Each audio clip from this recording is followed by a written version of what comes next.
Goodbye. I'm done. I can't see music go. Welcome everyone to the social van. Feeling Kyle sick of the bullshit. So here they are, reppin' C+, ready to turn every podcast to dust. So sit down and shut the fuck up, cause when in doubt, fuck your couch. Welcome everybody to the social van. Yeah!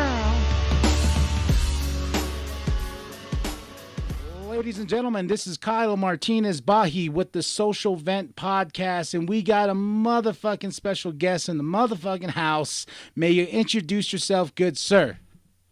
What's up, my friends? The Dirtball coming to you from the Northwest Territories. What's up? What up, man? I'm so glad we got to do this, and it was a pleasure doing that Juggalo vlog for you and doing the review of your album. Yeah, that was awesome, bro. Seriously. I was fucking on the floor, dude. First time I saw it, I was laughing so hard. Yeah, and you know, I do these, and people are like, they really like them. So, you know, I did one for Gmo Ski. He fucking liked that shit. I did one for Scribbles because he's on the label with Chucky Chuck and all that. And I was just like, oh, yeah, dude, I love doing these. I love music that much. Yeah, dude, I can tell. It's dope to have people like you doing that, too, you know? It helps a lot. Yeah, so we're going to jump on into to my first question here. So what was the inspiration for the title of the album? Because I love that fucking title. Yeah, dude, it's okay. I live up in Central Oregon, and I live near this place called SKULL HALLOW. And actually, the history of it, I mean, it's not really a direct. I spend a lot of time around there in those hills around SKULL HALLOW, but it's got a lot of actually the history and the main history around SKULL HALLOW. Not only is it a dope crag of rocks over here that is pretty freaky and spooky in there, but there's a lot of history. Like when the homesteaders were coming over part of the Meeks wagon train in through Oregon, they branched off of the Oregon Trail and came over this where I live, and there was a tribe of Indians that lived at SKULL HALLOW, and they saw the white people coming. Basically, this is in a book called Thunder Over the Ochoas. It's really an awesome book, but there's a lot of history where I live here, and they weren't having any of it, and killed all 220, I think it was, of them to stop the fort of the white people coming into this territory. And so SKULL HALLOW is where it all went down. And it's a really, really powerful place. Like, you can feel it when you're there, and it's an interesting place. So, I don't know. I've just had that. I've been around it my whole life, you know, that area. And so, yeah, that's basically, wasn't like directly related to the record, but it just has a super, super spiritual, you know, influence on me over there. So, that's the gist of it. The dope. And also, too, you know, I wanted to ask you, you know, so now that you're moving forward, you're getting your career going, and you got the new album. Tell me about your new record label. Yeah, dude, it's the first time I've, you know, released a record outside of any other record labels. Like, my whole career's been kind of swallowed up and chewed on, you know, by just various record executive situations. So I'm like from the old school, you know, my whole catalog's just been stolen and all this crazy shit, and it's been really dramatic. You know, I say stolen, yeah, basically in different lights, every record, you know, I don't have control of anything from my past. Everything I do from here out, though, is like SKULL HALLOW is all me, so this is the first time I've had that opportunity. And it's not necessarily a bad thing, it's just, you know, I'm from that era of signing record deals and doing this shit and people controlling your masters and all this stuff. So I started Throttle House, is the name of the label, just to launch my own stuff. And there's a couple artists that I have coming up that are dope as hell. And Eddie Ruxpin, you know, a couple cats that he brought in, really. And so, yeah, Throttle House is the name. And I'm just really trying to keep it a small thing that's it's just a viable machine for me to release music and other artists too. But I'm really focusing right now on just getting myself platformed on it, obviously. So, yeah. For sure, man. And you know what's so dope about the album is it's definitely like I feel like you let a lot off your chest. And you know, when we spoke before, you know, you said you wanted to move forward. It's a positive. You want to make sure that the future is big and positive, and you want to make sure that you're good. And I know a lot of things happen, but you know, it's just like looking forward, and I can feel that on the record a lot. Yeah, I'm glad. It's interesting because a lot of the tracks, you know, some of those tracks are not like old, but you know, like last year. That, you know, it's weird when you put out a record where the culmination, like even the artist doesn't know unless you're like going into the studio and writing it all right there. But if you piece together like a year's worth of your material, it's a trip, dude. All the things that fall in place, like the messages that come out, and you know, I write songs. Usually, I write songs that are universal. They come with like a vibe that I'm having, or like an angst that I'm having, but they're universal, so people can put themselves in the template. And it is a trippy record, dude. I've been listening to it back, like, holy shit, it is pretty gnarly. Jesus Christ, I'm like, fuck. There's some, but yeah, I've been through a lot, dude, and the record definitely shows it. But now, like you're saying, I've got a whole nother situation planning this next album, so that's already enacted. So I'm like, there's so much to come. I felt like I had to get that record out because I haven't had a solo album out for 5-6 years. It's been ridiculous, you know. So it feels good, dude. Oh yeah, and you know, and with that, you know, I will personally say when you joined the Kottonmouth Kings, I geeked out harder than a schoolgirl in a. That's awesome, bro. That's amazing. Yeah, dude, it's been just a killer. My career's been really, you know, it's a great book, dude. I've got a real, there's an ups and downs and twists and turns, and there's so much more to come. And it's just like, fuck, I've been through everything, actually. And you know, that's what I like, again, where you're saying, like, the future's just, it's just all positive. Everything. I feel like I'm in this perfect spot for myself and able to for everyone else too. Really, so I'm not so dragged down anymore, and it's just a refreshing feeling today. You know. Oh yeah, and you know you gotta just push the past to the side and just say fuck it sometimes, and just do you. And that's what I really appreciate about you, and I appreciate about your style. And one of my favorite go-to songs is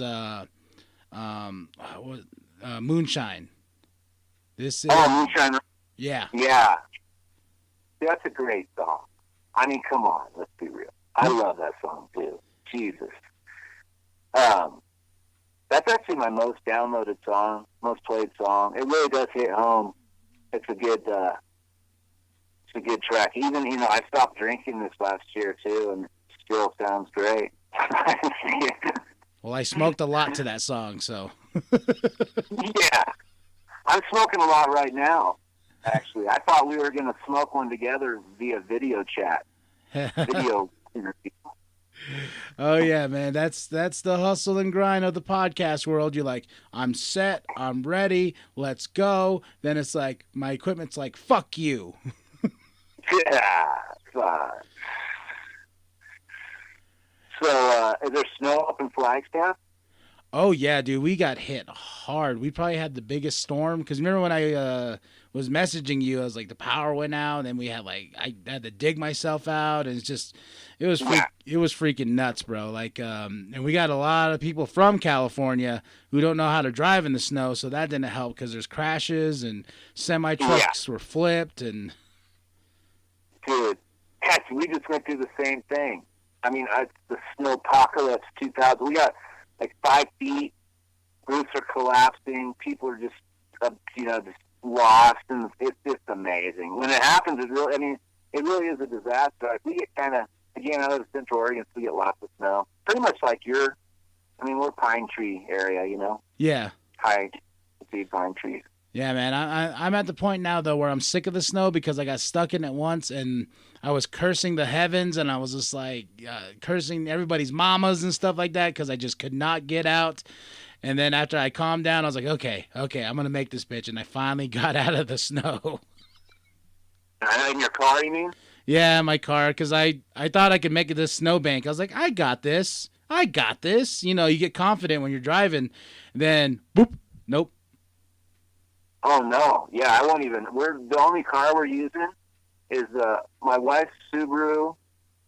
She's sort of not using it, but my big truck, my big Ford truck, I can't even get it out of here. I'm using this Toyota, 91 Toyota 22RE, most amazing truck since Fort High. It's the only truck that I can get out with. We're still caked up. It snowed like 8 inches last night again, and we got, again, over 4 feet the first storm. It's gnarly, dude. Oh, yeah. And, this is what I wanted to ask you, too. It was about the Fearless Fred Fury release party. How'd that go down? Oh, no. It was a disaster for me. You heard about that, though. A little bit. Well, what happened is what we're talking about. This wasn't the 4-foot dump, but I was like so pumped to do it because it's pretty close, you know. It's only 6 hours to Spokane for me. And, dude, it got burly. It got so burly that I wasn't even about to attempt it. Like the gorge, all these things were closed, basically. The highways were closed, wrecks everywhere. So I had to cancel the whole situation. It was the worst cancellation ever. Like, dude, of all things. Yeah. You know, but I was just honored they asked me to do that, and then I'm like, fuck, I couldn't make it. And it's just one of those things, like living where not many people know unless you live in the gnarly shit, is sometimes it's not worth risking your life to drive when you know either you're just going to be sitting there or there's wrecks, you know, all over and you can't even drive. So it's just one of those things. It sucks. Oh, yeah, dude. I understand that completely. I've called out from the other job. I was like, fuck this. This ain't worth my life.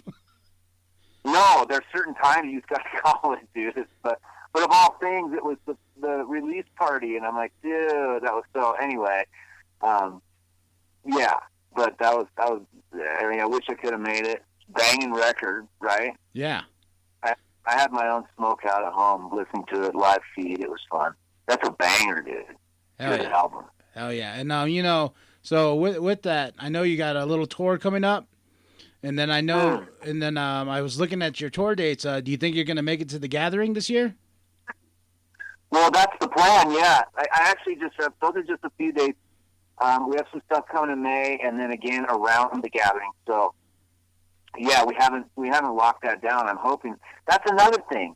The whole Spokane thing, fuck, they reached out to me to do that, and then it's like, man, you cancel. It's not. I hope I'm asked to do the Gathering. You never know, bro. I mean, shit, I love those guys. I love doing the Gathering. So I'm going to try as hard as I can to play, and then if not, I'm going to be there.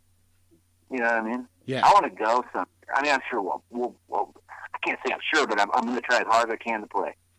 And, yeah. Oh, yeah, man. And, so with everything, do you still collab with, like, Big B or et cetera, et cetera? You know what? I would. Big B and I haven't really talked. And so it's, a lot. There's been a lot of, not bad vibes at all, but just haven't talked to each other. You know, basically when all that stuff went down in the past, everybody kind of just scurried their different directions. And it, I mean, God, I think back on every year. It's like, man, there's just been so much going on. So I'd love to reconnect, you know. Yeah, I'm fucking up in the woods, my friend. I stay busy on the touring side, you know. But yeah, I'd love to reconnect with some people for sure. It's a crazy, crazy business, crazy world. Time goes fast too, you know. So. Oh yeah, and I was talking to people about this interview, and I was just like, I'm gonna talk to Dirtball. We're gonna talk this and that. They're like, and they're asking like, oh well, what happened to KMK? I'm like, that's in the past, man. I go, I talked to Chuck a while back on the interview too, and he explained in very little variations, but he's just like, now everybody's just kind of split. Everyone's just doing their own thing. And it's so fucking mind-boggling when you really think about it, because Suburban Noise Records was like one of the top 3 with Psychopathic, with Strange Music. That was like, those were like the 3 forefront underground labels. Mm-hmm. And yeah. And with that, then with the catalog and stuff like that, when hearing your stuff to your first album, and What would you say musically influences you all day, every day? Like just something just pulls it out of you. Like, man, I got this idea, and then you just hear this banging track. Like, what's your influences in the music genre? Like on like when I'm writing a song, you mean? Yeah. God, you know what? I usually, the way I do it is I get the tracks, like say from Mike Kumagai or Eddie Ruxpin or T Mike, any of the guys that I use. Like Kumagai will send me a crop of beats, and I only like to do like 5 at a time. Like I prefer 1 at a time, really, actually. And then when I sit down, I get that track, I sit there, and boom, whatever comes off my dome right away from the track is the vibe that I go with. And I really don't write the song until it's on the spot. And the only thing that I really write down is in like memos and shit. I don't really do lyric, like write raps and then regurgitate them back. I kind of like I write ideas down, like different emotions or like just something, not just words. And I'll go back and look at them when I get the beat, and I'll kind of correlate and create some idea, and then boom. And then because I write the raps, the lyrics have to go with that beat and like different instruments that are brought in. And that's why I like Kumagai a lot, because he does a lot of like like different weird shit in the tracks, and it allows me to do all these different parts. It's pretty bizarre. Each producer I work with has a different vibe. Like Eddie, Love Is a Beast, that whole vibe, Jesus, that thing, his tracks are really like song, like they're like I just get there's a lot of depth to them, and it's a different way of writing. I can feel like I can almost get a little more conscious on his tracks sometimes. So it's different with every producer, Yeah, and it takes that producer to push you in certain ways and stuff like that. And with do you ever think, I always say this, like, you have a very harmonizing voice, and I've always wondered, like, do you think you would go more, maybe try to sing on a track maybe one day? Well, I sing quite a bit. I mean, like, it depends on what kind of, there's a lot of all the Kottonmouth stuff, there's a lot of singing, there's sunrise sessions. I've seen quite a bit, actually, if you think about it. SKULL HALLOW, I didn't really, a whole bunch, I guess. Did I? Love Is a Beast. But yeah, to answer your question, yeah, I would. And I'd like to sit down and experiment with some different shit, because, my whole family's musical. My parents have a bluegrass band. It's been in my blood forever. So I sing, I play the piano, I make a drum, I make, blah, blah, blah. But I am a decent singer. Fuck. And I'd like to actually focus on it sometime and really, like, make a different kind of record, Oh, yeah. Like, here's an example. Kill the Pain off of Long Live the Kings. Yeah. One of my favorite fucking tracks in the whole wide world. It has saved my life a billion times of, like, having a bad day. And it's awesome. And just because the hook to your verse and stuff like that, it's so positive on so many levels, and I like to take the chance to say thank you for that. Oh, dude, thank you. That's one of the most, I love that track too. That was like and that right there is what we're talking about, like where, there's something special about that shit. Yeah, nice. Thank you, dude, because that's what that was meant to do. And actually at the time, that was written, and the emotions I was going through and all this shit was like, wow. I listened back on that stuff, and man, when you're having it, it's just, music is such a cool thing because it like timestamps things. It's eternal, and the track will last forever, but like what was going on in that artist's mind right then is so bizarre. I guess only the artist would really know exactly what was going on. But fuck, that was a deep one when we wrote that. Woo! Fuck. Yeah, man, and for sure, and I was gonna ask. I know you have bumped Fearless Fred Fury yet. Oh yeah, we talk. I just did the smoke out or the smoke session with it. I don't know if do you go live on Facebook at all? Once in a while, and just because our internet provider sometimes just sucks. What, up in the hills? Yep. Oh, fuck. Yeah, ours sucks, too. I just tried to do this physical stuff, SKULL HALLOW, and that's why it's taken so long, and I was fucking uploading forever, and oh, my God, the internet was down to storm and the shit, and the fuck, it was like never ending. I drove to a friend's house, internet down, Starbucks, internet down. Fuck, dude. That's how it was here, man. You know, we upload these episodes sometimes every Saturday, or sometimes we just spring it out and shit like that. But then, like, during the storm, I'm like, come on, fucking A, load, motherfucker. Oh, I know, dude. It's just fucking, man. I can't, but yeah.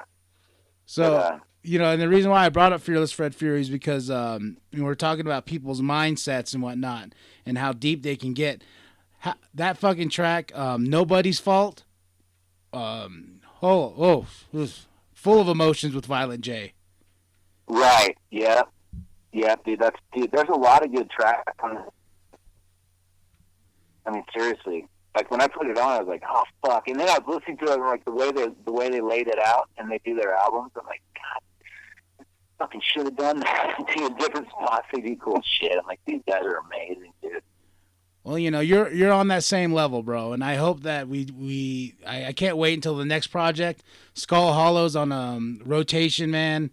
And I gotta ask, what is going back to the album SKULL HALLOW? What is your absolute favorite track that you have to replay over and over again because you're like, fuck yeah, I'm the shit. That's my shit, motherfucker. God, dude, I'd fucking say.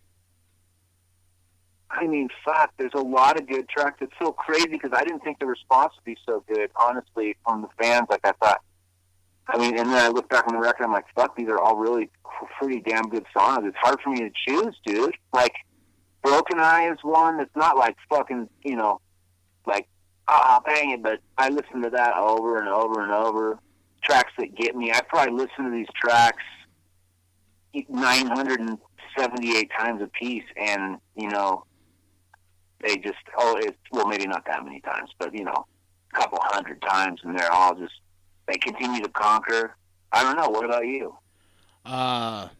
Man. So dope. Yeah, there's just so, you know, I really think about it. When I was doing that, I was like, oh, I like this song. Oh, I like this song. Ooh, no, I like this song. And it was just like, Broken Eye, though, that was some deep emotional, like, vibes that that's on a playlist too of mine where I'm like, all right, I'm kind of feeling low.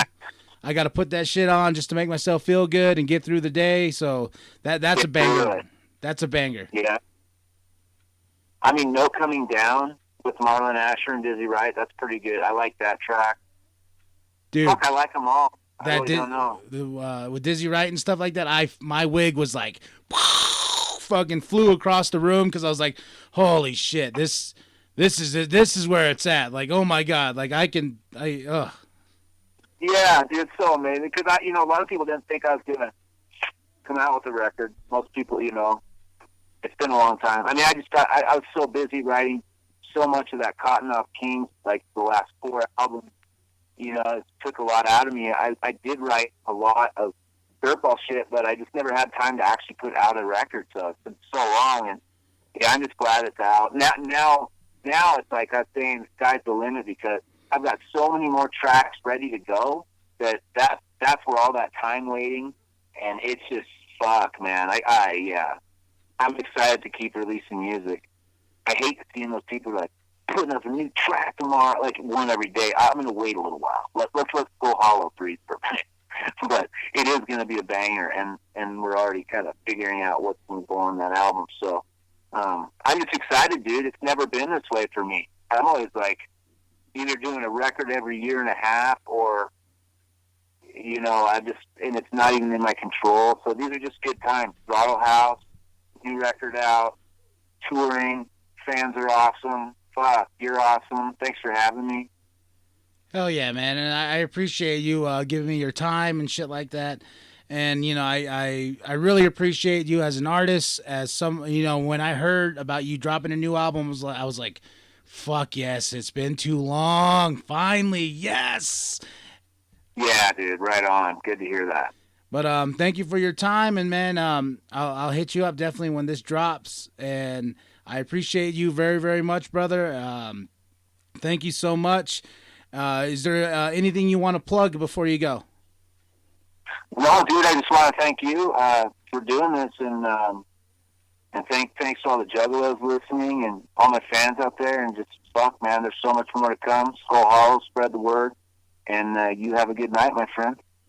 You too, man. And I am KMB the Sexy Ninja, and you are good, sir. Let them know loud and proud. Whoop, whoop. Whoop, whoop.